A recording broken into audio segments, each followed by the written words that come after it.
Brooms, ladies and gentlemen, welcome to my brother's an idiot. And we swept the Lakers! Woo! I'm going to the ship, Denver. Going to the ship. How about that?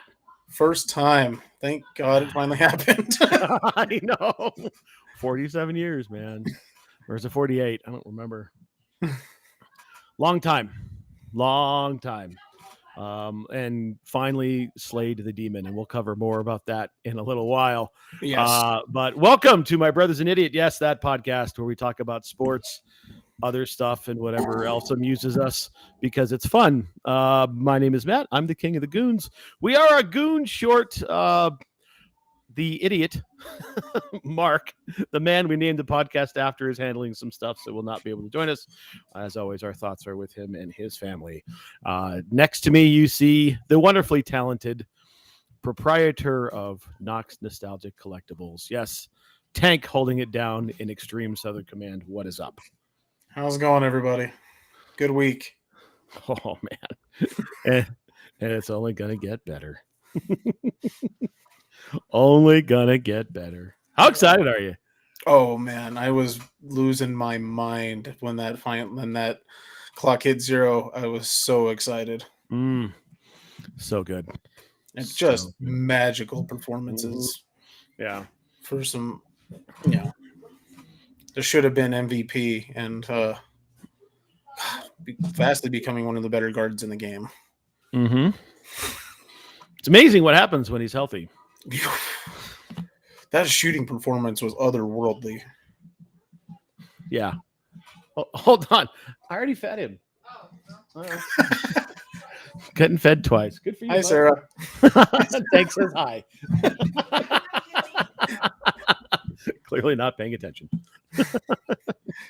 All right. Well, let's get into an action-packed agenda of fun and shenanigans in honor of the ascendancy of one Nikola Jokic. I decided it would be fun for us all to name our all-time all-NBA team, starting with the first team, and then we'll do a second team. You can do an honorable mentions if you want. There can absolutely be some crossover because, I think that some of these are going to be the same names. But there's a pretty established top 5 players in NBA history. Yeah, ish. I'm looking at Mark's list and I'm looking at my list. I'm like, okay, I kind of see what you're doing, but I kind of don't see what you're doing. But okay, he's got some interesting ones. He does. Let's start with Mark's list. I'll give you Mark's list. His first team, all NBA point guard, he's got, and this is the one I think is the most questionable. He's got Allen Iverson as his number one, which traditionally speaking, he's a shooting guard. He was a point guard, yes. Yeah, he was a point guard. And then there's going to be some crossover here. He was known more for being a shooter than being a conductor. Right. Let's put it that way. Right. I mean, fantastic career. Did some good things here in Denver, but never won anything. I think he went to one finals in Philly. One finals in Philly, and then he was with us when we had our last yeah, he was on the He was on that team when we went against the fucking Lakers once again. Yeah, right. Like I said, killed that dragon. Yeah. His shooting guard, Michael Jordan. What do you say here? I mean, right. Best guard in history, at least when it comes to scoring, and he's the GOAT. He's the GOAT. 6-0 in the finals. Never got swept in any playoff series.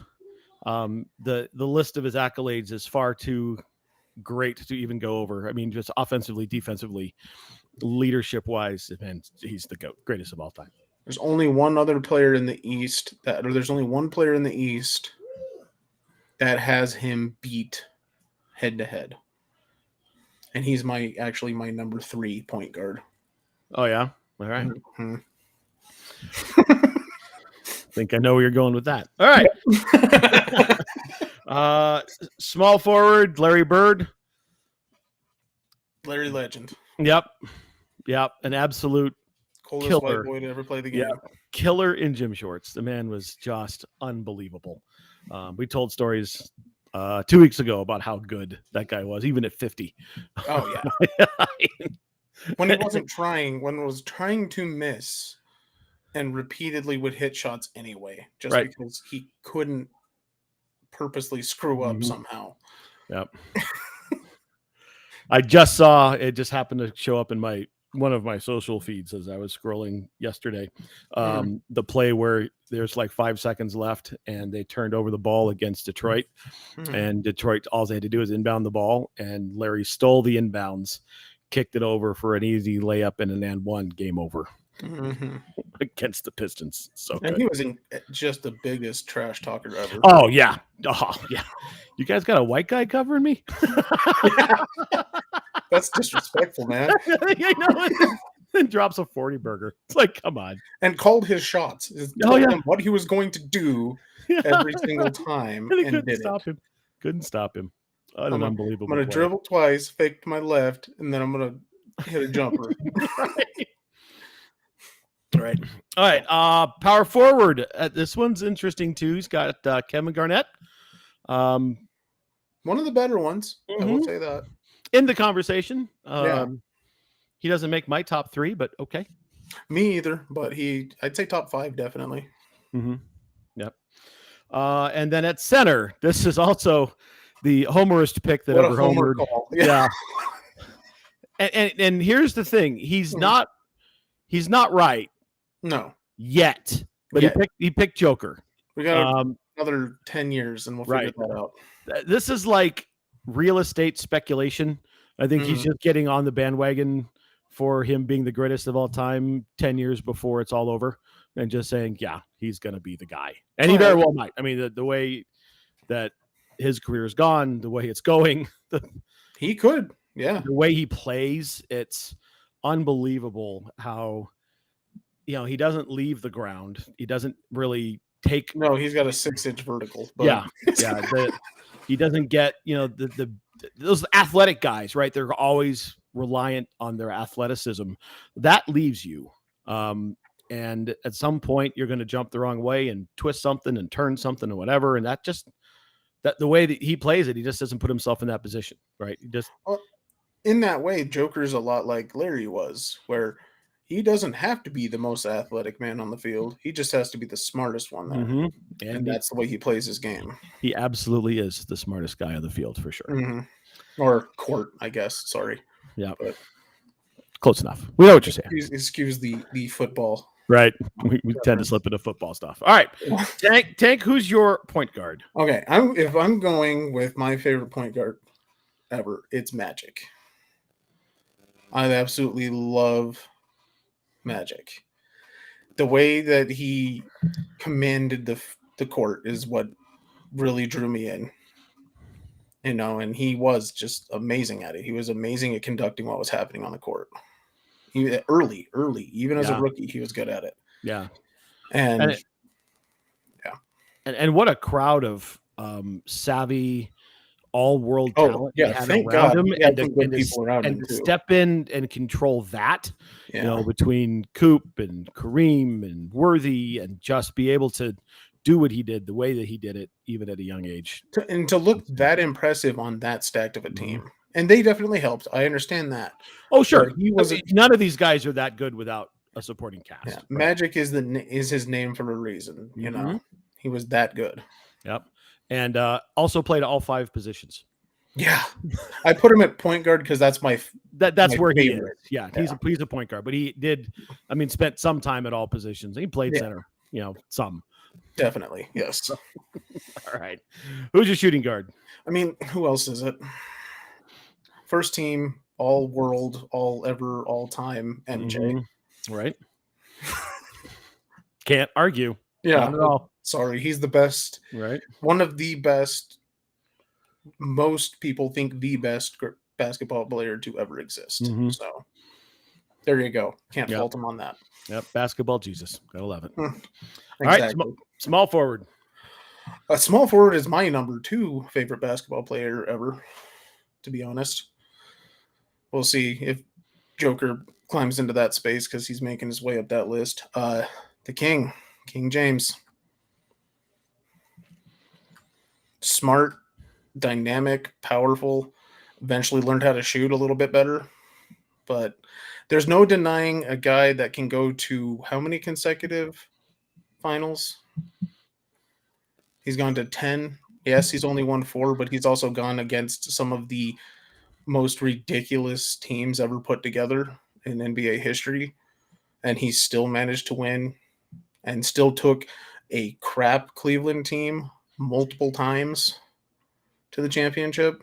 So, all-time leading scorer. Underrated passer. I know a lot of people is like, oh, he's scoring. It's like he is actually a really, really good passer if you pay attention to his game. So, Okay. it's unfortunate. I know. It is. I know most people will fry me for that, but you can't deny the talent. 20 years in. Frying you in my head. Mm-hmm. He's on one of my lists. Like I give the man his due, but not there. That's just me. That's okay. We've had that argument before. No, we've had that. No, and I understand. Right. I understand the argument against him. I get it completely. Right.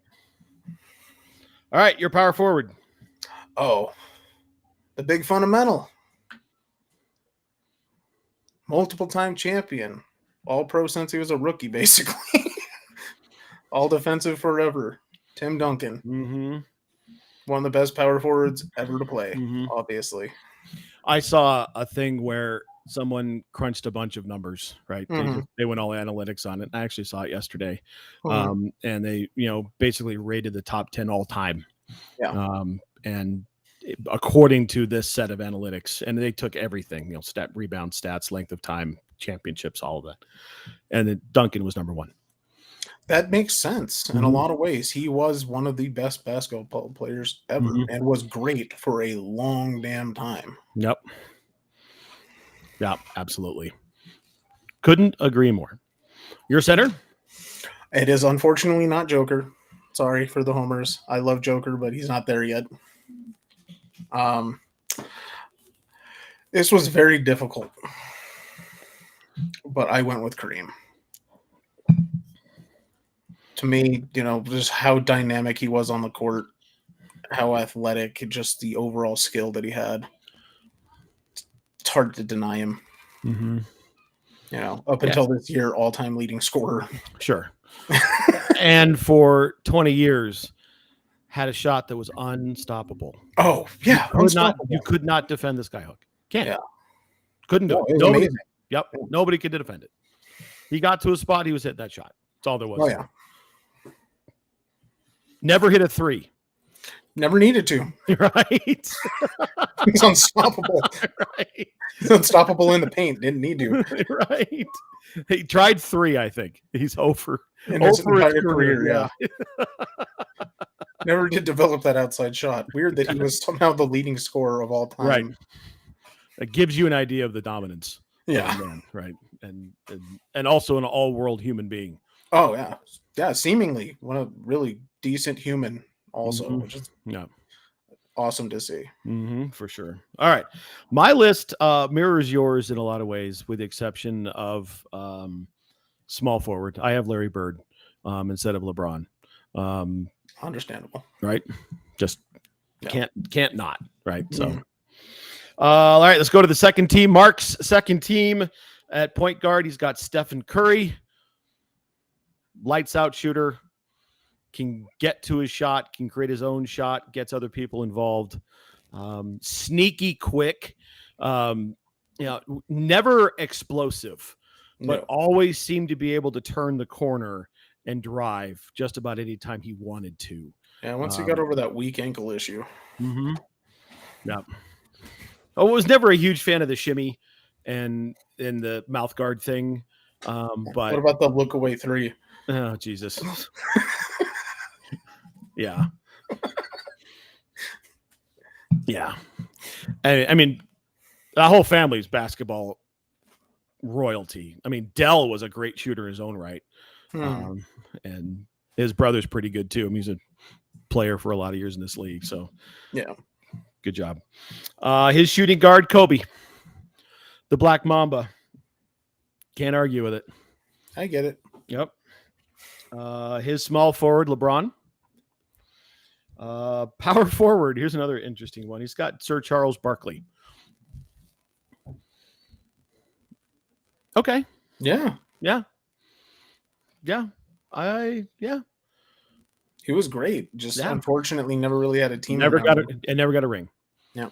He had a team. He did have that At Phoenix one Suns point, team. That Phoenix for a Suns little team bit. was really good, right? But they went up And against they ran into Michael, yeah. right? And the Bulls. Yeah. But and at one time in my life, Sir Charles was my favorite player. I was in their primes, I was an anti-Michael guy, just because I was sick of watching him win. And Always winning. right, immature little turd that I was, I just couldn't, like, God, he's just so good. Why can't somebody beat him? I got out of it. I mean, now I can appreciate the genius and the greatness of the man. But and then his center is Wilt Chamberlain, second team. Once again, yeah. Change the game in ways that are still felt today. Oh yeah. I mean, Amazing. 100-point game. Allegedly the world's highest body count. That still is an absurd number if you were to do that as a per day thing. I know. It's like 3 a day I know. at that point in his life. And Right. I'm like, that's aggressive. Yeah. Yeah. He was nothing if not braggadocious. All right. Who is your second team point guard? Well, the familiar name here. It's going to be Steph. No. That's I mean, mine too. yeah. I mean, He's one of the best shooters ever. Gets people open. One of the only players I've ever seen that can shoot people open somehow. Yeah. Which is wild. Yeah. Shoots himself open. I mean, yeah. It's crazy. Yeah. Easily, probably. I mean, if he lasts, he's going to get close all time scoring. Yeah, I don't know if he's going to get there. I don't know if that number is ever really going to be a thing that anyone eclipses, because, you know, it took LeBron at a high volume 20 years to do it. So true. But when you're shooting, 10 threes a game. Yeah. But can he keep that up anymore? I think is the thing, right? He's one of those guys that, I mean, he'll probably at the end of his career, be averaging, 18 or 20 maybe, because he won't be able to get to the basket as much, and that will then let people stay up on him a little bit more. Take leverage against him. Yeah, so play some different leverages, and Father Time is undefeated. So oh yeah. All right, your shooting guard. Oh, so here's where I put Allen Iverson. Okay. I think he's the second best shooting guard ever, because I think that was a more natural position for him. I know he was the point guard. I get that. But I think he was more natural as a shooting guard. And I think if they had a decent point guard with him as a shooting guard, he probably would have won a championship. Yeah. Yeah. Very possible. Just happened to run into Kobe twice. Yes. Kobe and Shaq the first Kobe time. and Shaq. Yeah. That was a rough one. Right. So no Kobe on your shooting guard list, huh? He's my number 3. Okay. And yeah, he's my number 3. Sorry, everybody. I know. I accept all the hate. He's my number 3. Got flames, I'm sure, inbound if anybody's even watching. Oh, yeah. LBJ, Team 1, AI over Kobe. I'm sure I'm getting flamed. It's fine. All right. You're a small forward? Larry. Yep. Yep. Power forward. Weirdly enough, I actually matched Mark on this. King Charles. Yeah? Yep. He was so good. God, he was so good in his prime. No. And he honestly, if you look at him from a physical perspective, he doesn't look super athletic. Even back then, he was a little bit chubby. Mm-hmm. But they called him the round mound of rebound. I mean, there was a reason for that. Yeah, but that dude was such a dynamic player. And 6'5" playing power forward. Yeah. Playing incredibly at power forward. Right. Is the wild part. Mm-hmm. And for the most part, the biggest part of his career, he played in the East, where giant, massive physical power forwards abounded. I mean, he had to play against, Charles Oakley a lot, right? I Mhm. mean, there were guys in that division that you just didn't want to see. Oh yeah, definitely. All right, and your center? Nothing against Wilt. It's Shaq.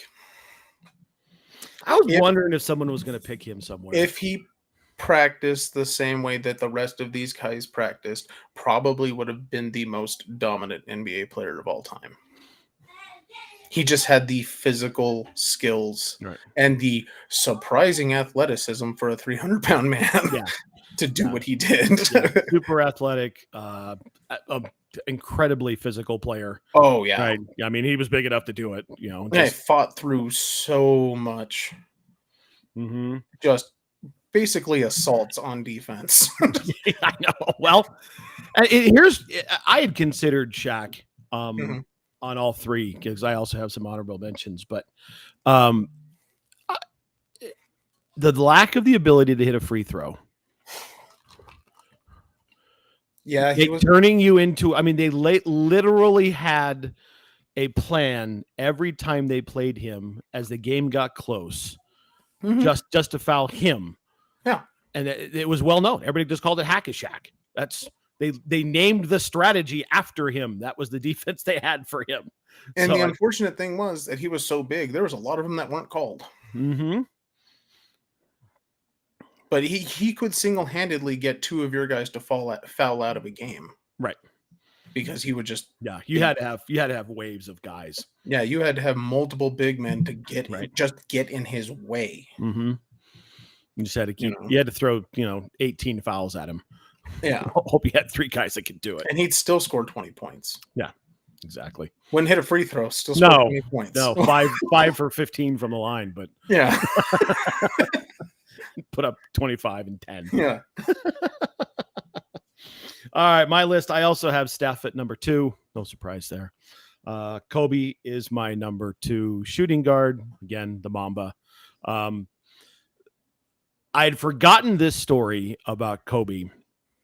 I'd heard it when it first happened, but when they brought that second dream team together and they were playing Spain. First game of the Olympics tournament. Spain was undefeated. Pau Gasol was on that team, had a ton of talent. They were an amazing world champion international basketball team. And Kobe sits everybody's down and says, all right, so here's what's going to happen. They're going to run this play. Pau's going to set a screen and I'm going to run him. And they were on the Lakers together. And oh yeah, this was when they were on teammates. Yeah. And said before and after, I love that man like a brother, but I will run through him. And he ran through Pau Gasol, took the foul, ran him over, and everyone on that team was like, he just did what? Yeah. Like, they were surprised. High level NBA alphas were like, what? Well, then that's the reason they called him Mamba. Yeah. He had that mentality about him. My favorite Kobe story is the first time that he played against Jordan. Jordan beat him up, and then he said to him after the game, slapped him on the ass. He said, "You can wear the shoes, but you'll never fill them." So Kobe did not talk to his teammates for, what was it, like 2 weeks before they played the Bulls again, something like that. Didn't say a word, didn't say anything to anybody. When they looked in his eyes, it's like, he's not going to pass tonight. It's like, don't expect it. And I think he ended up putting up like 45 points or something like that. Just to, like, fuck you. I'm going to do it now. Right. I love that mentality, though, of like, oh, you're going to tell me what okay. Right. Yeah. Rest in power, Mamba, but gone too soon for sure. Small forward, LeBron. There isn't another one. I dislike his persona. I dislike, and we'll talk a little bit more about how I think he actually cost the Lakers the game 4. Wait for that take. I agree with that take. I think I know where that's going. Yep. Has been selfish, has been known to be selfish. The decision, the Heatles, not 1, not 2, not 3. Okay, bud, calm down, and then chased rings. Just don't care for the persona, but all-time great, belongs on Still, Mount yes. Rushmore. Yeah, still just a fantastic talent. What's funny is that there's a lot of guys in this list that never played college. You got Well, yeah. He KG, wasn't required for a very right? long time. Well, you still have KG's on our list. You've got Kobe, LeBron. There was another one. Maybe not. I thought there were 3 or 4. Okay, yeah, KG, LeBron, and Kobe. Yeah, All that's it. came right out of Everyone high else school. played. Yep, they sure did. All right, my power forward. Little bit off the beaten path. I'm kind of surprised nobody picked this guy yet. Karl Malone. Devastating. Physical. Played the pick and roll with one of the greats of all times. Yes, but he had to make that play. Unfortunately, he never got a ring, but Karl Malone was otherworldly in his talent and ability to get to the rack. One of the biggest problems that they had is obviously they had to go against MJ a few times there. Yep. But hey, took him to 6. But that was the biggest problem. They couldn't close in the playoffs. Right. I mean, it was the buzzsaw. I mean, there's a reason why they won 3-3, and it would have been 8 in a row if he didn't want to go play baseball. Oh, you mean when he had to walk away from the game because he probably should have been suspended for betting? Yeah. Right. And Malone's no saint either, right? He's got some stuff. Oh, no, he has a history that is unfortunate. Yeah. I do have I had the pleasure of actually meeting him in a social situation once. I'll tell you that story some other time. It's kind of boring. Was gracious and nice, and I shook his hand. You couldn't see any light in my hand. It was all just enveloped. No, his hand's the size of your head. Yeah. And I've got a giant melon, and he's you could literally palm a basketball, and you couldn't see the basketball. Right. And I've got Wilt as my number 2. And I also, in my honorable mentions, I put Joker with a plus, because we already said it. By the time it's all over, either one of these 1 or 2, right, could very well be. I mean, he's already got 2 MVPs, is on his way to a finals win. Right. He's young. He's got at least 10 more years and probably more until he plays. Until he doesn't love basketball anymore. But at some point, the mind just decides they're not going to do it, and that might be him. But he also takes good breaks. I mean, he doesn't play all summer long. So he goes and plays with horses. Yeah, loves his horses. Yeah, hangs out in Serbia with his family and his daughter, and with his giant fucking brothers that are actually surprisingly not in the NBA. Well, no, they're UFC fighters. I mean, they're both MMA guys. That's what I'm saying. Like, they're giant, freaking dominant Serbians. Also, did you see the picture of throwing Malone in the air? Like he was a toddler? Yes, I did see that. Did you see them giving Jack Nicholson shit and telling him we'll see you next year? His brothers are hilarious. They're hysterical. I'll never forget when the fight happened, and there's probably, depending on who makes the finals, the fight between the Nuggets and the Heat a couple of years ago. Oh, man. Someone was next to them, and as soon as that fight happened, both those guys stood up, and security was right there. Like, no, absolutely not. Yeah, he'll bring his homies. Like, he'll bring his giant fucking brothers. He'll beat the shit out of whoever you bring. I promise that. Yeah. My honorable mentions, I gave Joker as my center. I've got Oscar Robertson at point guard. D Wade is my shooting guard. Dr. J is my small forward. I went back and forth. Barkley would be my number 3, with a nod to Dirk. He played a lot of power forward, and then the Joker. Do you have any honorable mentions that you wanted to do? As I mentioned at the top of this part, my number 3 for point guard is the only guy to hold a record over Jordan. Isaiah Thomas. Mm. I loved Isaiah Thomas. He was a prick, and that's fine because he played for a team that played hard as shit and They beat were you all up. pricks. Oh yeah, they beat you up. Yeah. But he was so good. Yeah. He was so good as a point guard. Shooting guard, Kobe. Yep. Also honorable mention to, he's not on my list, but Reggie Miller. Yeah. Unfortunately played for the Pacers, and Right. that sucked for him. Was handcuffed to the Flying Dutchman for too long. Yeah. My other forward here is actually KD. That guy changes the dynamic of a team. Mm-hmm. Even we saw it against the Suns. He is hard to stop. He's a problem. He can create shots anywhere on the court. He is, he's the reason. Let's be honest. He's the reason the Warriors have, a couple of those titles, because he made that team just unstoppable. Right. In so many ways. Yep. Sneaky power forward, all defensive forever. The Worm. Psychopath in his own rights. But all right. I'll give you one of the best defensive players ever. One of the most cerebral rebounder there ever was. Oh, yeah. He would, as his teammates were warming up, he wouldn't go into layup lines. He wouldn't go through the mid-range jump shots or the threes. He would stand under the rim and watch everyone shot. Yep. And he was counting rotations of the ball. So he knew where the ball was going to hit, how it was going to come off, where he needed to be based on who was shooting the ball. Mm-hmm. Nobody did that. Nobody does that, right? Nobody. So he was not a scorer. And that's, people say, oh, he never scored. That wasn't his job. His job was, you won't get past me. And if you somehow get a shot off, I'm going to steal the ball out of midair right in front of all of you.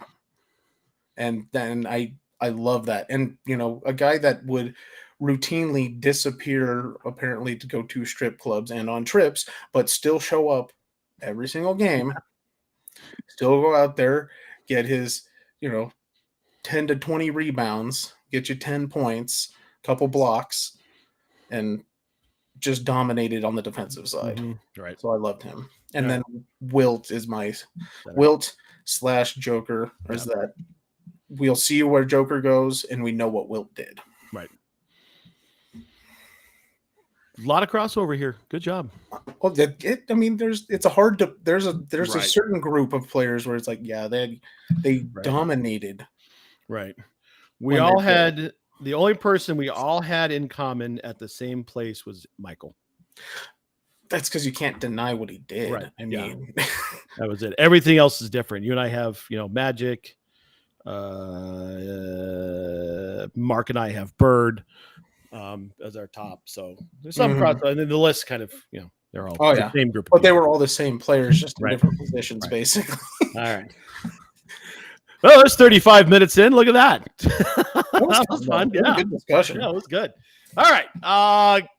Hey, Tank, the Nuggets are going to the NBA Finals for the first time in their history.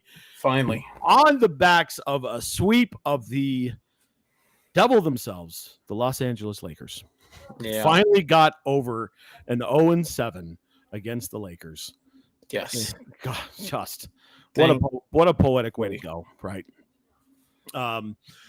Breaking down game 4, and I alluded to this a little bit earlier, we knew that LeBron was going to try to be LeBron in game 4 and, put the team on his back.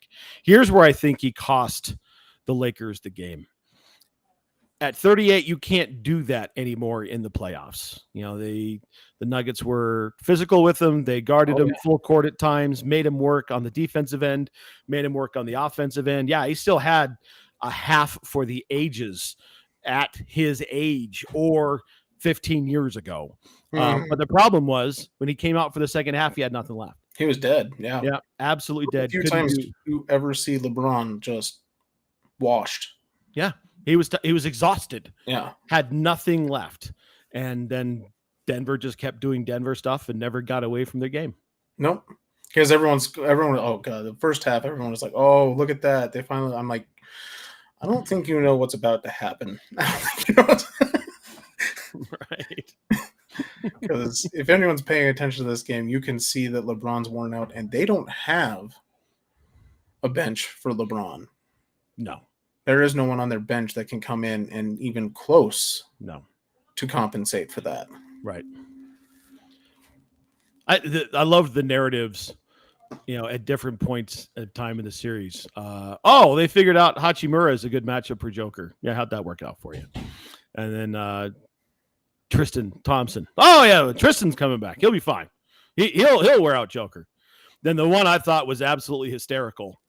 And one, I don't remember who it was. One person pointed this out. It's like, they're going to activate Mo Bamba for Game 4, and that fool didn't even sniff the floor. Yeah. Like, what do you think he's going to do against the greatest player in the world right now?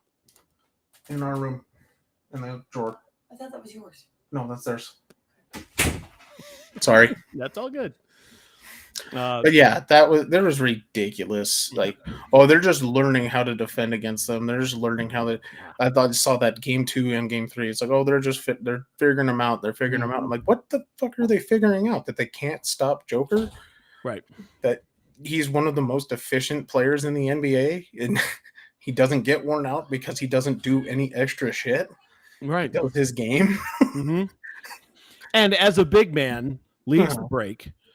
All the time, right? And Mark and I, before you joined the podcast, Mark and I had the conversation about point guards and backup point guards. And my point was there really isn't a point guard on this team. Any one of the starting 5 can bring the ball up and key the offense. It all just runs through Nikola. Mm-hmm. Yeah, definitely. Right. And, moving on to Joker, 8 triple doubles in the playoffs so far. Broke Wilt's record. Unbelievable. That's absurd. Yeah. But that shows you, once again, how efficient he is. Mm-hmm. He doesn't need to lead the team in scoring. No, but he does when he has to. When he has to. Right. But he'll go get you your, 25 plus, get you, 10 plus assists, get you usually at least 12 rebounds, and there you go. Right. I love his philosophy on assists versus shooting. He says, when you shoot, you're happy. When you pass to someone, get an assist, and they shoot and make it, 2 people are happy. Yeah. It's just so bloody simple. Such a zen way to think about it. And the way he controls a basketball game, especially on the offensive side of the court, you kind of have to really pay attention to him doing it. But you mentioned the cerebral nature to his game.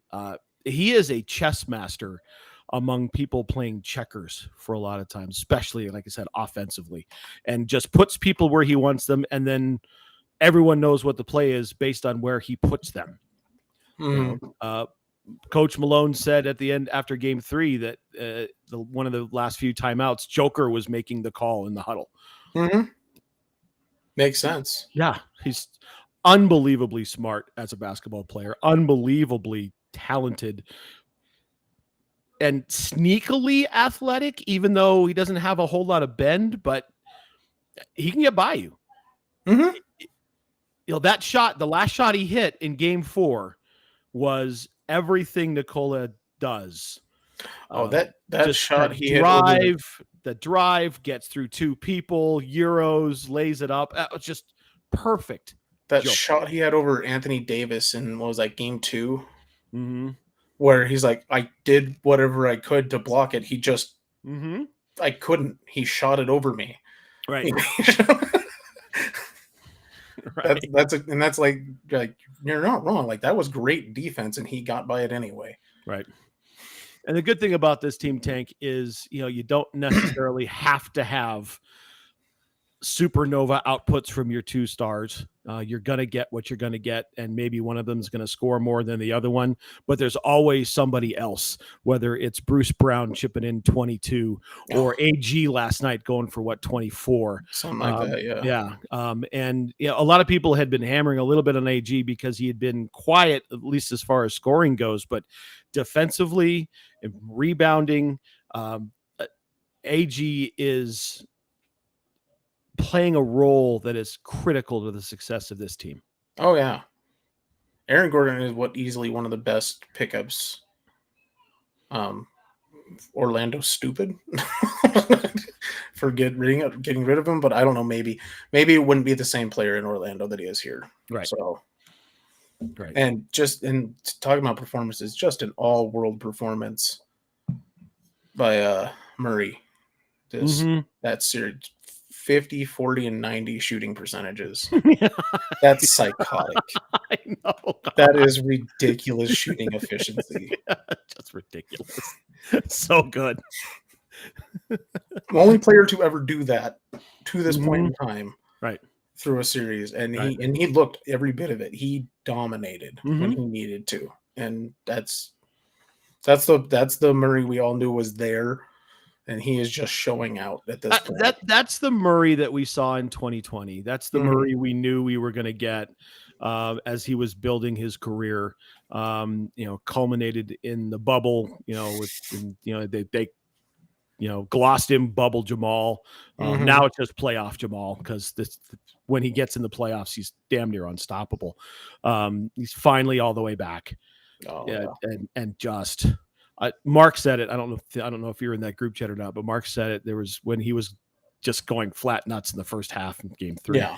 Mark said, "I love angry Jamal because angry. He just gets that look on his face and just and has done it without hitting the blue arrow once. Yeah, I don't think he's hit it since he's come back. I don't believe so. Yeah, but yeah, he's absurd. He had a ridiculous performance this, entire series, and honestly, the entire playoffs to this point. Yeah, just been fantastic. In terms of the series itself, you love to see the way they ended it. Sweep the Lakers. Lakers had never been swept in a conference final. Denver had never swept a series. Denver had never beaten the Lakers. All of the things that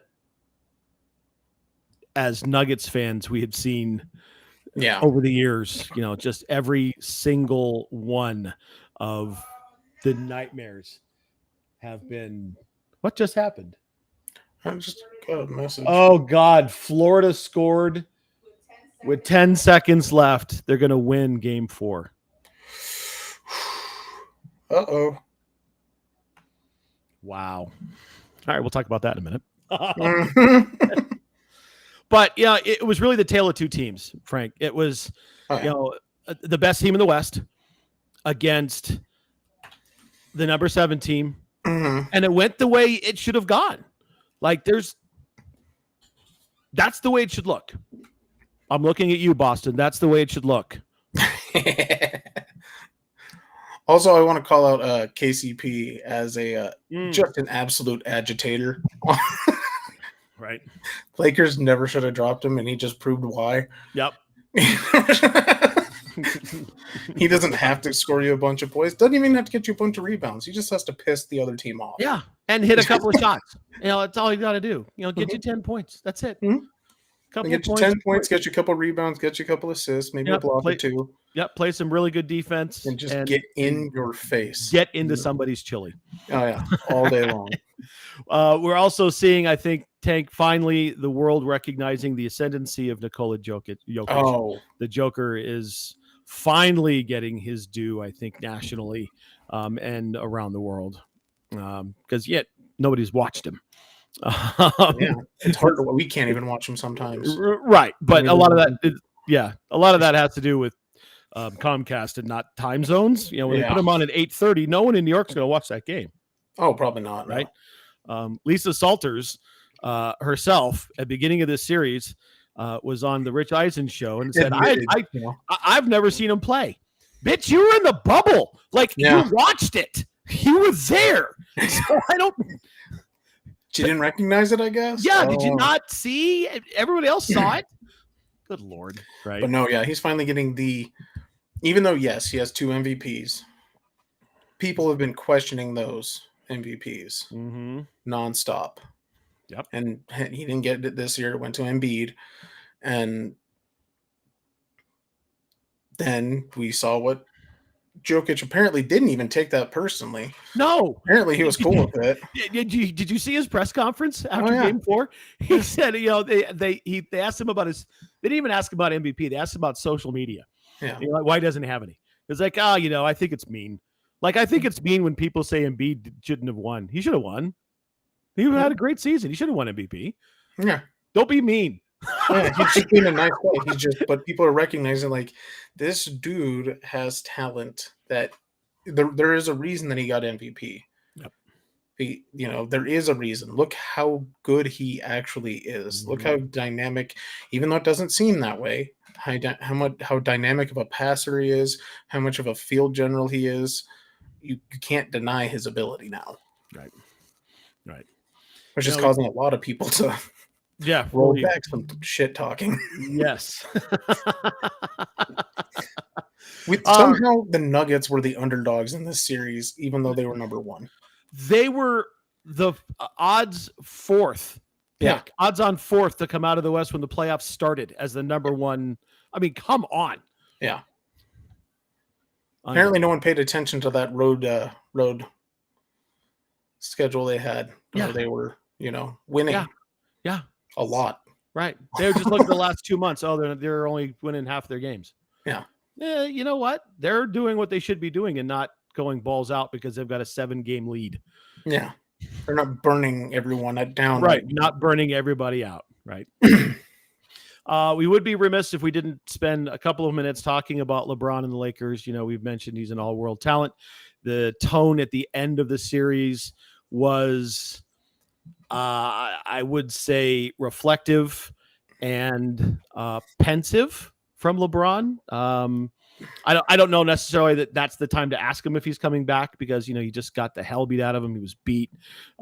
He was exhausted, as we talked about. Beat up and tired. Yeah. Right. Tired. But this team got unbelievably hot at the right time, ran into a team that no matter who they played in the first round was going to lose in Memphis. Memphis just was not set up to play playoff basketball. And I've been saying that since January. I had a really good old guy series against Golden State. Right. And, they beat Golden State and they beat Golden State. They're a really good basketball team. No, they're actually not a really good Golden basketball State was half the team that they were 3 years ago, or even last year, to be honest. Yeah. There's old Father Time knocking at the door again. Yeah. Clay had an awful series. Miserable shooting series. Wasn't good. Draymond was being Draymond. I mean, non-existent. I don't understand how people can. Cole looked amazing. Yeah. I understand how people can look at Draymond's triple singles that he throws up every single game. And he plays good defense. I'll give you that. But come on. At some point, the antics have to outweigh what he actually gives you on the court. I will say, for a good stretch there, Draymond was a key dynamic to their team. Oh, yeah. 5 years ago. This point, he is an anchor, it seems. Mm-hmm. And they may have to make some decisions there. Right. Yeah. Off the court, and he's going to have a career as a broadcaster somewhere, whether it's as an analyst or on a broadcast or game broadcast analyst or in the studio. Him as a color guy. Holy crap. Yeah, as a color guy or in the studio. I'd much rather listen to him than Perk.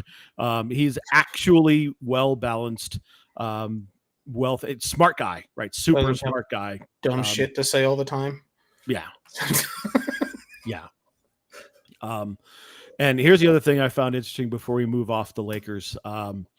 Lakers Twitter is one of my favorite places after a loss. Hilarious. Yeah. The refs cost them the series, which I think is hysterical. Okay. For the series, I'm going to go ahead and back up immediately what you're saying here. For the series, the Lakers had double the free throws the Nuggets did for the series, not for one game, for the series. They had double the line attempts. Mm-hmm. Yeah, but the refs cost them the series. Yeah. And the other one is, oh, well, we're going to get Kyrie, so it's fine. I'm here to tell you, Tank, let them have him, because that meltdown will be of historical, epic proportions. Is LeBron still going to be there when they have Kyrie? Oh, they're talking about it next year. That's what I'm saying. Like, yeah, I think LeBron comes back for one more year because he's going to do the victory tour. He's going to get his lap where everybody gives him something. Right. Is there any chance in the world that Kyrie actually does that and admits that he needs LeBron? Kyrie wants a ring. Kyrie wants to win. Maybe. Who knows what Kyrie's thinking at any given time, because he's got more than a screw loose. I've never seen an all-star player get traded to a team and get worse. I have. Russell Westbrook. Happened twice with him, actually. And then now he looks good again. I'm like, right. Okay. Yeah, weirdly. Right. But yeah, please, contracts to pay up next year. So adding Kyrie's, super max to that. Mm-hmm. And then what do you do with Reeves? Who is a good young player who's developing into potential all-star, honestly, based on what he did this playoffs. Yep, and has an eminently punchable face. Oh yeah, he looks like he just every time I see him with that pale face and the circles under his eyes, and the way his hair sits, he always looks like he just stole someone's lunch money and is double daring you to try to take it back. Yeah, he literally as athletic and gifted as he seems to be, he looks like he is perpetually just rolled out of bed. Yeah. After a bender. Yeah. Yeah. And shoot, man, they've got a piece there. Got a piece there, but yeah, go ahead. Get Kyrie, please. Please, Lakers, please get him. Get him. Take him, please. Yeah, let's see what happens there on that meltdown. Right. The media backpedal after games 3 and 4 has been astounding. It's been delicious. That's credit where it's due. There's one guy nationally who's been on the Nuggets train pretty much all season long, and that guy is Charles Barkley. He has been the one dude who has believed this entire time. Sir Charles, thank you very much for seeing what everybody else sees. Nobody else thought that Denver was going to get this far. Not until game 3.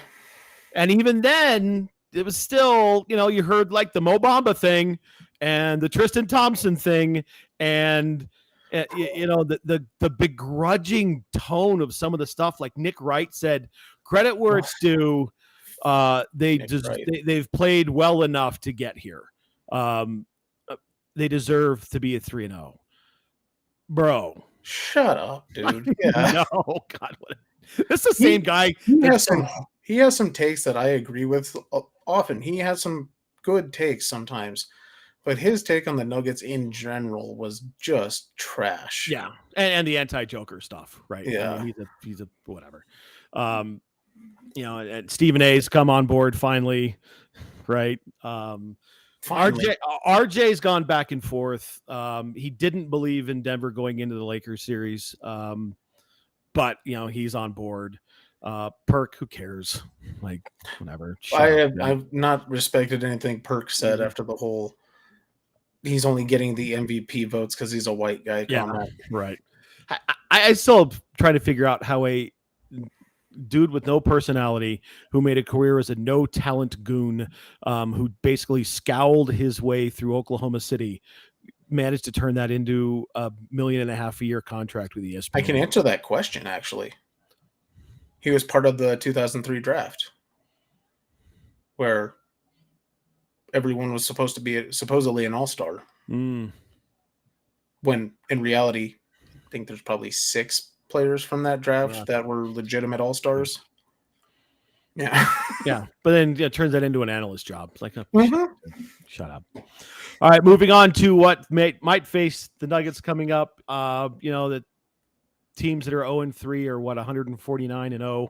or teams that are up 3-0 or 149-0 in 7-game series. So it doesn't look like it's going to happen for Boston, no matter what. Don't let that thing get to Game 7. I think, but I think if the Heat let it get to Game 7, there's a decent chance Boston makes the comeback. Right. It's one of those things, though. You go down 0-3 and you have to claw and fight and play 4 perfect games.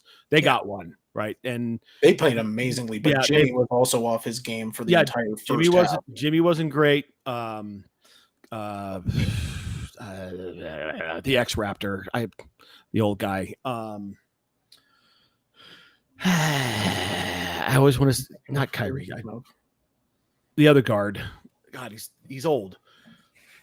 I can see his face. I'm trying to think of who you're thinking of. Yeah. Here we go with the 5 minutes later. I'm trying to figure it out at the moment. Right.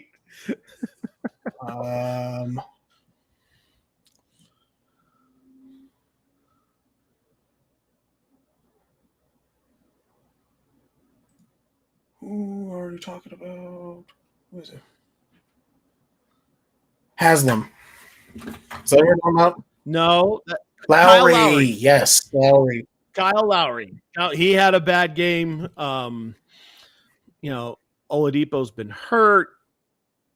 Just a lot has been made of the undrafted nature of the team, right? There's a lot of guys that are contributing that were never drafted. They're going to have to shut this thing down in 5 or 6. But I want to see it go as long as possible. Wear those guys out. I mean, like I was going to start to say, they have to play 4 perfect games. And it's like when you get behind big in a game and you have to play all that defense and all that offense to get back into the game. And then you're beat by the time it's crunch time. So a lot of times you'll see teams fight back from 20 points and then lose, even though they have all the momentum because they've got nothing left in the tank. I think that also might happen. And the one big thing is with the one thing that the Heat have over Boston is they have a deeper bench, but like you said, Oladipo's hurt, and that slows them down a little bit. But they do have a deeper bench. They have more points, I think. They, obviously Jimmy's the, scoring leader there with almost 30 points a game, something like that. But like the next closest is Bam, who only has like 18 points a game. Yeah. So that tells you that their bench is doing a lot of work. Yeah. And the last thing on the Heat, I never thought I'd see Friar Tuck play a basketball game. Cody Zeller, just shave it, bro. Just shave it. It's okay. It looks good. I promise. It looks good. The Friar Tuck look is not a good look. It's rough. Yeah. Frequent contributor and original member of the Goon Squad, Bruce, is a notorious Boston fan, and we were texting back and forth about that haircut. I'm like, come on, bro. Come on, bro. That's just awful. All right. More to come. We'll see we'll talk more about the NBA in a couple of weeks. Hopefully we'll have some really good news. In the NHL, well, it looks like I had it down that Florida was 3-0. Now they're 4-0. So, Tank, you and I had the right 2 teams. I had Florida. You had Carolina, but Carolina just couldn't get it.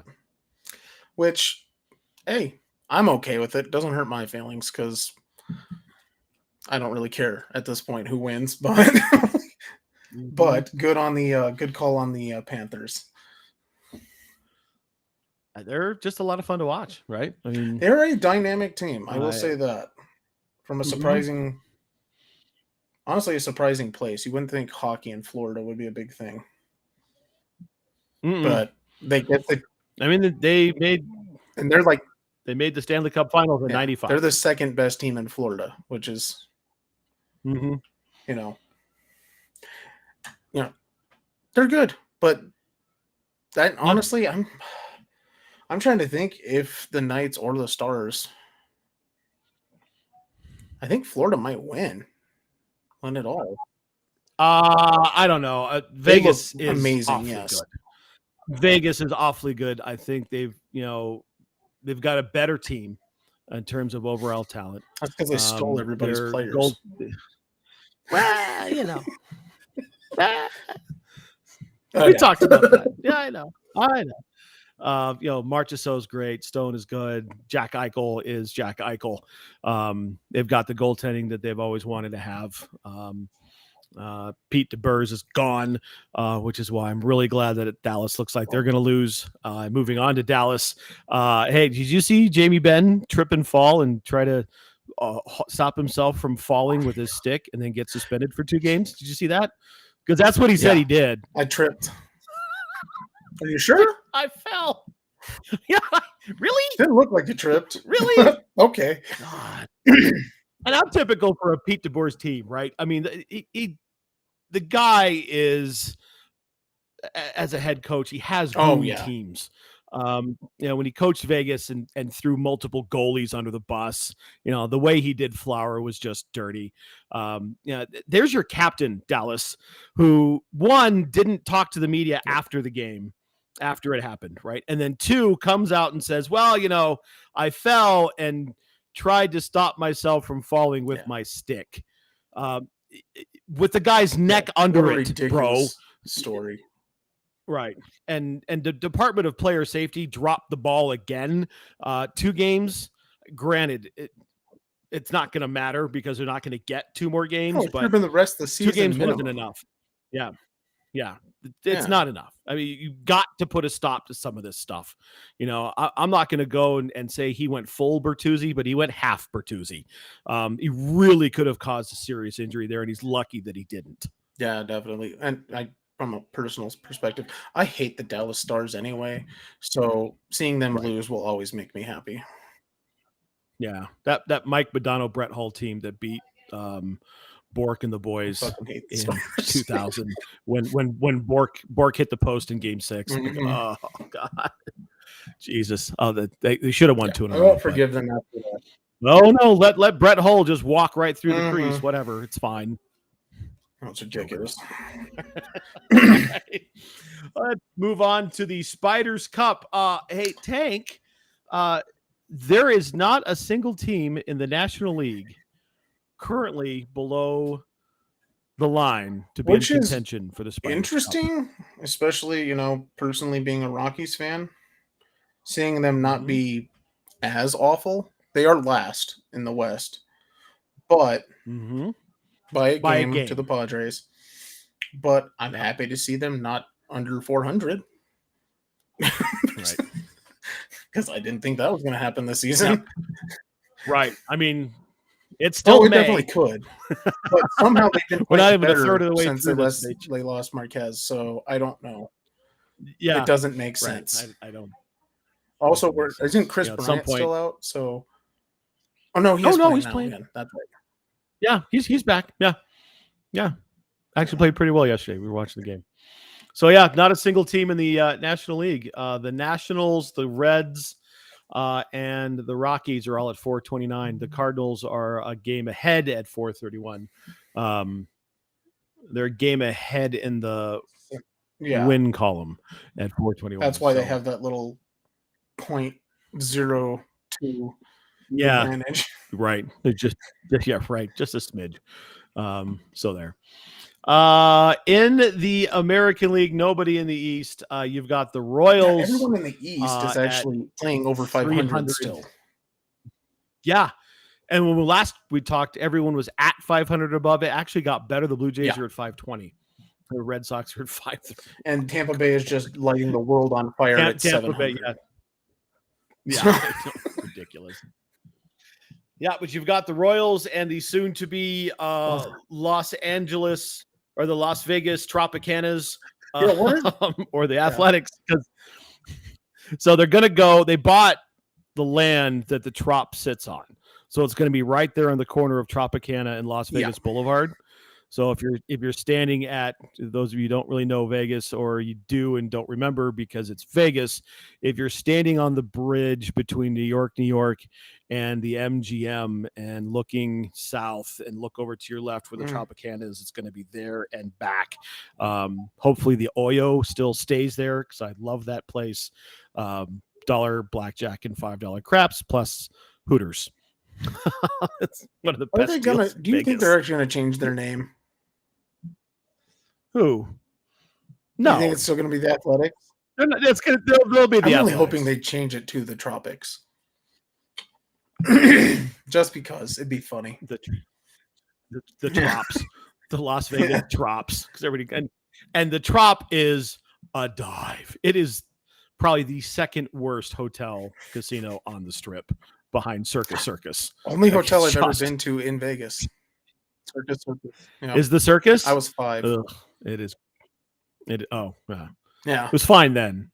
It's not that was now. 30 It is years dirty ago. and gross, and yeah, it's got creepy old guy pedophile vibes with dirt and dust and clowns and a decent arcade. I guess if you've got kids, I that's think really the why I only thing. went In an there. amusement park on like the third I floor. went there for that purpose, I believe. Right, and when the mob experience left the Trop, there was never any reason to go back. Because the mob experience is cool. If you ever get a chance to do that, do it. Now it's closer to downtown. But yes, the currently Oakland, soon to be Las Vegas A's. Yep. 10 and 40. They are already 10 it and is 40. Not even June yet. They are 21 games back. 21 and a half. 21 and a half games back. My bad. Right. They are garbage. This may be Yep, they're on the team to do it. They're on. Well, they may actually eclipse the Spiders, because the Spiders Cup goes to the worst team with 100 more losses. They're on pace for 130. This bears some watching, and I'm sad that Mark's not here. This to join may us, legitimately be the worst team in the history of the MLB at this point. Yeah, they are awful. Right. I mean, they're chasing the Spiders. I think the Spiders lost 137 games that year. Like how as professional athletes, are they just trying to dive bomb the team at this point because they know it's being sold? Yeah. There's nobody there. Yeah, there's nobody there. There's nobody. They don't have any talent. Nothing. Yeah. The cupboard is bare. The lake is dry. They've got nothing. I'm literally trying to think of anything positive about the team. Is there anything? No. And I used to love the A's. Like, that was my team growing up, because my grandparents lived in San Jose, and we go out there every summer. And one of the things we did every time we went out there, we'd go to an A's game, we'd go to the beach, we'd go to that big amusement park with the one loop-de-loop ride. Right, it was the first loop-de-loop in the country. Yeah. I don't know the name of it. Great America. Great America was the name of the amusement park that we always would go to. But always go to an A's game, maybe two, and it was a lot of fun. I mean, it was when Oakland County Coliseum wasn't the dumpster fire that it is now, but it was a good place to watch a baseball game. They got Ruiz and Rooker. Yeah. And that's it. Jesus Christ. Yeah. The leading pitcher is Jackson with 2 wins. Yeah. That's sick. Mm-hmm. That's just disrespectful of baseball. I know. It's so bad. So bad. All right. On Mark says, what do we always say about bad baseball? Bad baseball is bad baseball. This is beyond bad baseball at this point. This is bad. It's awful. Sports. So bad. Get Mark on 2 weeks from now. Just let him rant about it. I'd rather watch high school girls soccer. Watch the A's play. I've seen some amazing high school girls soccer games. I mean, that's more physical than men's soccer. Well, at true. A high level. Actually, true on that. But having watched a few, they don't have the. My they don't team have sucked the in high school, so let's put it and, that way. Okay. Yeah, they don't use the magic fog, and people don't fall down when they look at them funny. So, credit to them. NFL news, and the OTA season has gotten underway. Tank, I didn't throw this into the agenda. I just happened to see it come across, but the Patriots cheated again and got 2 days of OTAs pulled and a day next week because they broke. I'm going to say this. They are runner-up for dipshit of the week for me. How the fuck do you do that already? Yeah. Already. Right? Guys, come on. Thought you guys are good at hiding your cheating. Mm-hmm. Yeah, you'd think they'd be better at it. Immediately lose 2 OTA practices. That's Right. ridiculous. Yes, absolutely ridiculous. So yeah, they lost. No real stories really coming out except for Denver's made a change at kicker. Brandon McManus, the second leading scorer in the history of the franchise, has been let go. We were talking about this with my kids on another separate group chat, and it's like, there comes a point in every long-term kicker's career who's in a place for a long time where your production and your salary just don't match up. And in order for the team to actually move on, they have to make that move because they're going to have to save some money. But was it really his fault that his production went down? It was the 5th worst kicker last year in terms of percentage. Making, in terms of his percentage. Yeah, I guess so. Yeah. It wasn't just sheer numbers. Like, it wasn't volume. It was amounts. That's not great. No. I didn't realize he had fallen that dramatically down the list. Yeah. Yeah. I mean, he's one of Michaela's favorites. MJ loves that guy. We all do. Has done some great things around here. As he's the team rep, has been the team rep for the Union for years. Great spokesman for the game. Yeah, has been a captain. We'll miss him. Wish him all the best. Who the hell do we have? Well, I guess we're gonna have to find a kicker then, huh? Yeah, the rumor I just heard, there's a list of guys and they're all 30 plus. Is it Justin Tucker? No. They're not letting that guy go. Kidding me? Best kicker if it's not ever. Justin Tucker, I'm not super interested. No, the name I heard that had come out, one of them was Brett Maher, who isn't awful, but he had a weird stretch last year. Mm-hmm. All right. Who knows? Yeah, they're kickers, right? I mean, kickers are kickers. Some of them are dog shit, though, and that's a problem. Right. At least we're not talking about a Grammatica. Well, I don't think there are any more Grammaticas in football. Yeah. No, there aren't. I'm just saying we could be talking about a Grammatica. I'm like, oh, come on. Are there some? Yeah, sons should be old enough at this point, but they're probably playing soccer. Yeah, maybe. Did you ever hear the joke about the nicknames of the 3 Grammaticas? You got Automatica, Grammatica. Yeah. He was the first one, right? And then there was a guy that hurt himself, so he was Celebratica. And then the third one, who was just awful, they called him Go for Tuica. I get that. You're right. Oh, kicking royalty. Is there such a thing? Probably not. Tank, looks like there's going to be another round of punishments for violating the NFL's gambling policy. It apparently looks like they are completely, which is interesting, the year after they get a sports betting company as one of their major sponsors. They're cracking down hard on the NFL. Right. Apparently they're going everyone they can to prove a point right now. Yeah. Sure. And I think, there's some people that point at the ridiculousness, what's his buckets was suspended for a year for betting $1,500. In a game that he wasn't playing in. Yeah, a game that he wasn't playing in. But that they all get sat down. It's the same thing with Pete Rose, right? It's the same exact argument. You all get sat down. You know what the rules are. You know what not to do.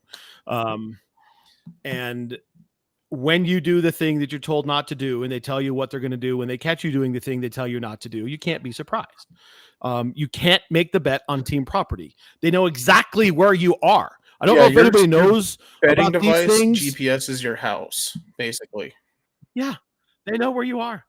You can't be on team property and make a bet. How clear they actually made that until this time with the no on team property thing. I'm wondering well, they probably did say it, but I wonder how many people actually paid attention to that part. That's not the NFL's No, it's not. fault, right? That's on if they. I guarantee you, the NFL loves meetings. They adore True. meetings, and what they do, and they'll do it again this year. Here's what happens. They get everybody in. They'll have a team meeting that covers a bunch of different things. And part of that team meeting, there will be someone either from the team or the league that comes in and lays out all the things, because they don't want you to do all the things. They do the same thing with supplements. They do the same thing with substances. Yeah, they do the rookie symposium. Right. They love their meetings. I know they talk about it. None of this should be a surprise to any of them. So if it was, it's going to be kicking some people in the teeth again very soon. Yeah, it's coming, right? So don't bet on games if you're at Del Valley. Don't Nation, please. Bet at games unless you're at home, and never bet on your own sport. Right. These guys have people everywhere. Just slip your boy $100 and have him do it. Well, don't bet on your game still, because they can trace that. Yeah, don't do that. Yeah, that don't want you to do that either. That just happened to. There was a coach. It's a college baseball coach. Had someone bet. No one, by the way, 0 people on this planet bet college baseball. So if you're going to do that, don't bet against your team. Right. It's going to get traced back to you. It's going to super easy. Last news in the NFL, there is a new kickoff rule.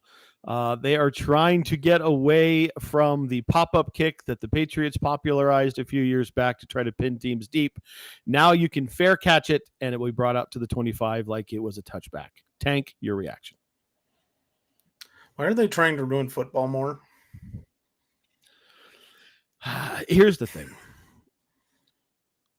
I can see a league where the kickoff in the next 10 doesn't years exist. Either doesn't exist or looks dramatically different. I actually like what they did with the spring leagues, with the XFL did. I like that. Having consumed, played, and coached football for as long as I have, I can tell you the kickoff is the most dangerous play in the game. But it's so dangerous. So dangerous. No other time do you have people running at each other with a 20-yard runway. Not very often, no. At full speed. No other time in the game does that happen. When you have 11 on 11 running, all 11 guys running at each other. Full team on team violence? No. Yeah, full team on team violence. No. You just don't have that. Not even on punt returns, where that would also be expected. No. Right. So they have to do something, right? They have to win the battle of mom in order to continue to grow the sport, because it's been under fire for so long, especially after the concussion movie came out and all the things that they did, that to sweep it under the rug, which they shouldn't have done. They absolutely should have had more open conversations about the dangers that they knew about, but they have to change things in order to make it safer. And if they change it, then that will trickle down. The only problem that I have with that is you basically have no reason to return a punt now or a kick now. At all. At this point. Why? Unless you are Devin Hester, or what was that little fucker from Kansas City? Dante Hall. One of those guys. What is the point at ever returning a kick? You're going to get it at the 25. Might as well just fair catch it wherever you are. Unless you're catching it on the other side of the 25 somehow. Why return a kick at all? You're taking away. I understand the thought process behind making it safer. I agree completely that trying to make the game safer is important. But then just do away with kicks. Just do away with the kickoff then. Do what they do in the XFL. They call it a fourth down conversion, but it's not. But there's the one play conversion. Right. But all that's going to do is, I guess that'll increase scoring, and then the NFL loves that. So, right. I don't know. I don't like the idea of it, because you're getting rid of such a strategic point of the game of ball control. because that is what that is. If you have a good kicker, if you have a good punter, if you have those type of things where you can kind of accurately kick and Right. position the ball where you want it, that's a huge advantage for some teams. Right. From what I understand, this is just kickoffs. So the punt bit, right? That's still a thing. True, but just this on is basically kickoffs. what they did with the onside kicks after, what was it, 2000? Is that 2013, 14? The one where Mhm. McAfee kicked the one to himself. So they changed how onside kicks worked from then on out because it was too successful. It's like, okay, so you're just stripping away a part of the game at this point. Sorry, excuse me. Right. Okay, but yeah, you're just taking away a part of the game. And how far off is punting just not going to be a thing? How far off is kicking not going to be a thing at this point? I think that the kicking game itself is always going to be a part of the game in some way, shape, or form. Like there's a way to score, right? And how many times have we seen 40-yard field goals in football games? That's exciting.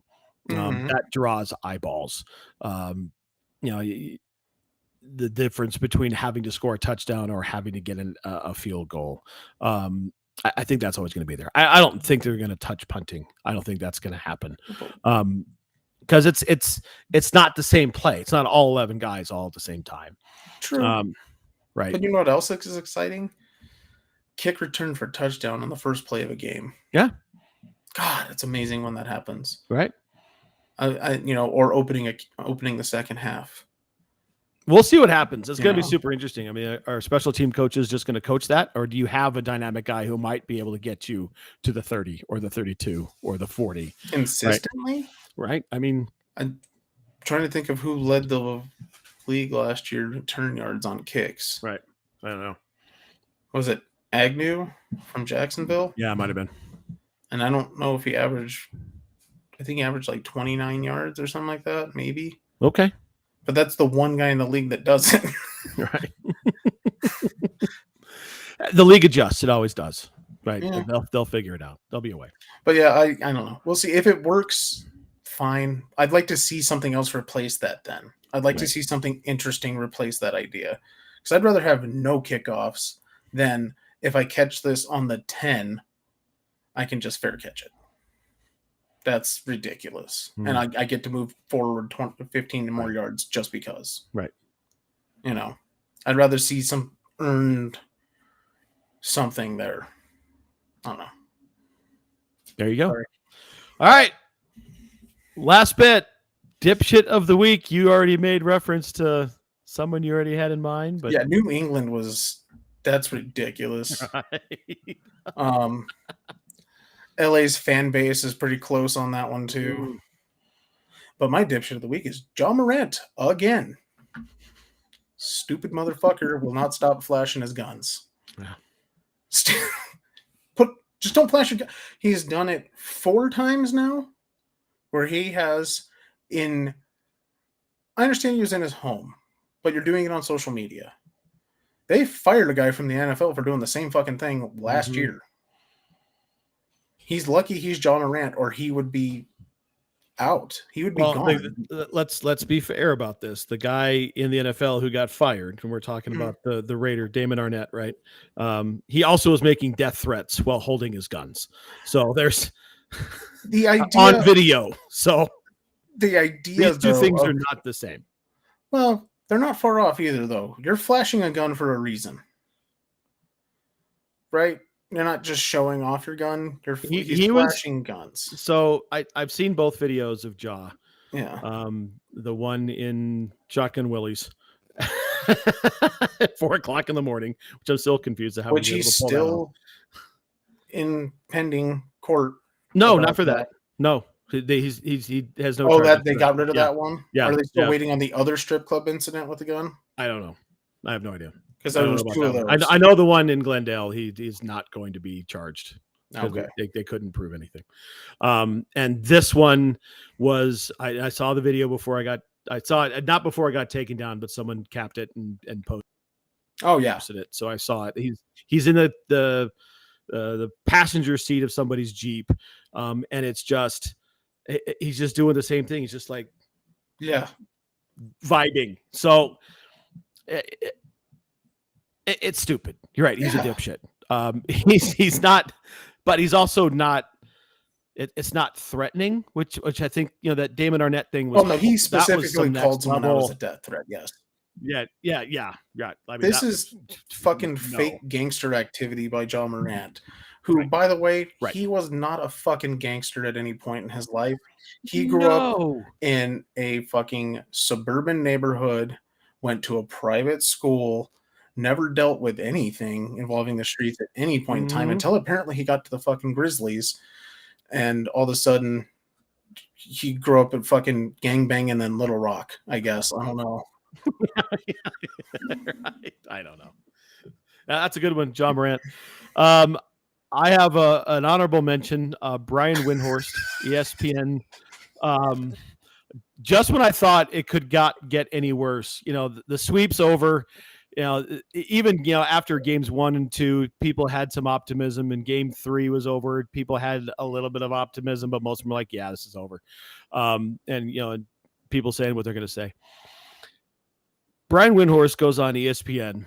He's the national NBA correspondent. This guy, he does. He's not quite Shams, but he does do a lot. Yeah. He comes out on, I think it was First Take, and says. Yeah, comes out and says, and I'm paraphrasing a little bit, but he says, the Los Angeles Lakers looked really good losing 4 games in a row. Which is just the coldest fucking take you could possibly make. It's just, dude, it's like, if he had followed it up with, but the Nuggets were better and gave credit. No, it was, they looked really good. They played really well. And lost 4 consecutive games. They lost 4 consecutive games. Guess what, bro? A sweep's a sweep. So, well, and what kind of cold fucking take is that? Because honestly, in 2 of those games, they didn't look very good. No. I will give them that they looked good in 2 games. But in 2 of those were basically just, we're toying with them and beating the shit out of them. Right. So he's my honorable mention, and I don't know the name of this guy who is my actual dipshit of the week, but there's a junior college baseball coach, and I believe the name of the school is Coastal California. Okay. It's like not the Chanticleers. No, not the Chanticleers. It's a JUCO team. There was a live stream broadcast of their game against some other crap ass JUCO team. Yes. Yeah, some other. Yeah, right. I mean, JUCO baseball is important, right? I mean, it's a good way for some people to keep playing. It's an avenue for people to get into the game in other ways. Yeah, so, well, I'm not. Yeah. Right. The umpires stop the game. A guy gets a walk, goes to first base. The umpires stop the game, pull his helmet off, look at it. They go to third base. The other runner's over there. They pull his helmet off. They look at it. They start going through all the helmets. Turns out this guy was putting basically helmet comm devices in the batting helmets. It was trying to get away with it. Like, does he not realize what just happened within the last couple of years in Major League Baseball? Right. Did you think that was going to not get caught? Of course, now fired, done. Probably will never have another job in baseball. No, he is expelled from baseball now. Yeah. So, dipshit of the week, that guy, whose name I don't actually. Nobody knows it. Nobody ever will. Nobody.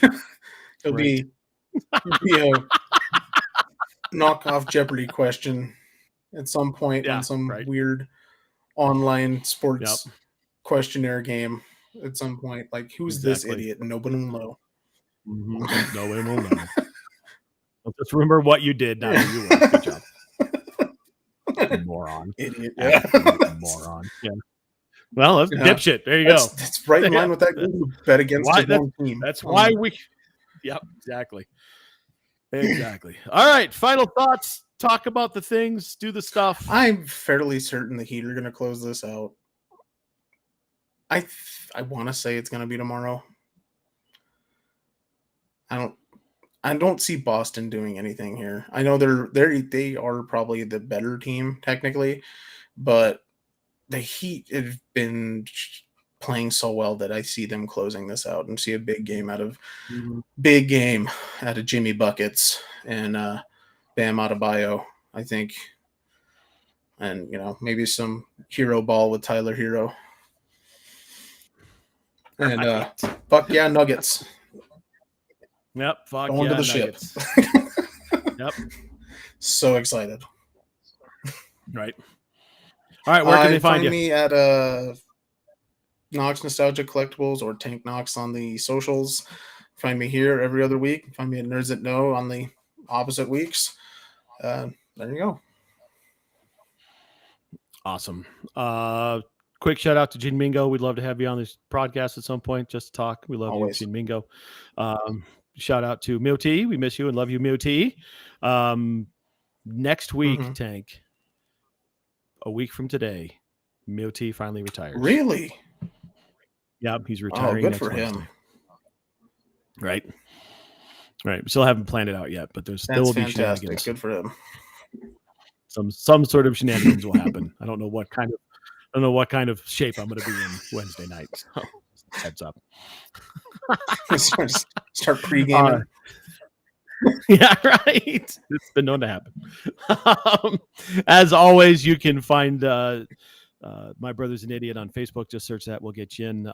Our Twitch is at The Idiot Goons. My Twitch and Twitter is at Poffalopagus, which we are on live now at my Twitch. And as soon as I figure out how to log into the Goons Twitch, we'll put it there too. Because why not? Mark's Twitter is at Poffle Time. You can also catch me at King Goon Smoke on TikTok. Poured some whiskey out today. It was really good, and I'm sure there'll be something yummy this weekend. So keep your eyes out there. For the absent Mark, we love you. Hope everything works out. For the absent Community and Dipshit, we love you guys. Make sure you take care of yourselves, take care of your families, and take care of each other. This has been My Brother's an Idiot. We'll catch you next time. See ya.